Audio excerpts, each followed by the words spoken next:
In this week's Wellness Wednesday, we're taking a look at heat and high school sports. At least 77 heat-related deaths have been reported among athletes since 2000, and those numbers could continue to rise without proper education and awareness.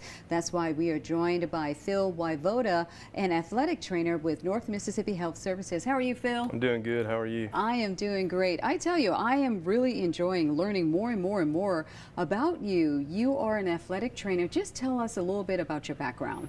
So I'm originally from Oregon, and so I've kind of been all over the country, different schools and everything, and landed here in Mississippi where I met my wife at Ole Miss. And so I'm here now, working in Tupelo for the hospital, covering local high school sports. Now, when it comes to high school sports, particularly when it comes to training, why is it so critical that people need to understand the awareness when it comes to high school sports and heat? Well, heat, I mean, so it can be, you can have minor getting cramps and everything, and then it can lead to heat stroke, and that could be, a life-threatening condition and can be really dangerous for people. So.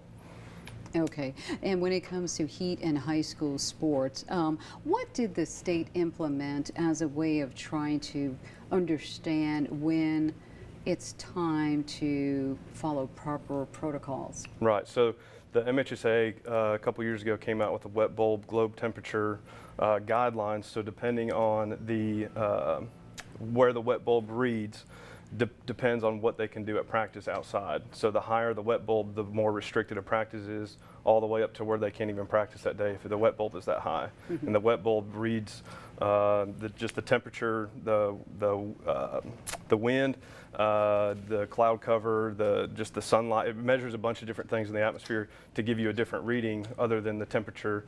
And then depending on that reading, it tells you what you can and can't do that day. So it's important that schools modify the training so that the athletes stay safe. Right. So the coaches, the athletic trainers and coaches all know, and the administration knows that depending on that reading, you can do an hour of activity with water breaks every 15 minutes, or depending on what the wet bulb reading is for that day, that moment is what you can do. And they check it throughout practice. So if they're able to practice and go out and it jumps up while they're outside and they have to call practice, they all have to go inside. And everybody in this area knows that. Mm-hmm. And how important is it to be prepared to respond? Well, like I said earlier, I mean, it's really important because the heat exhaustion can lead quickly to heat stroke. And that's when you have life-threatening, it can become life-threatening with the body temperature getting so high. Mm-hmm. So. All right, and before we let you go, anything else you want to be able to pass along to our viewers, is particularly, for a parent who may have a son or daughter getting ready for high school sports? I think nutrition is big. Just making sure they have good food in their stomachs, and then hydration. That's a big thing. Just make sure they're drinking a lot of water, and supplementing with some electrolyte drinks, such as Liquid IV or Pedialyte, stuff like that, just to help give their body that extra defense from the heat. All right, then. Well, thank you so much, Phil, for joining us.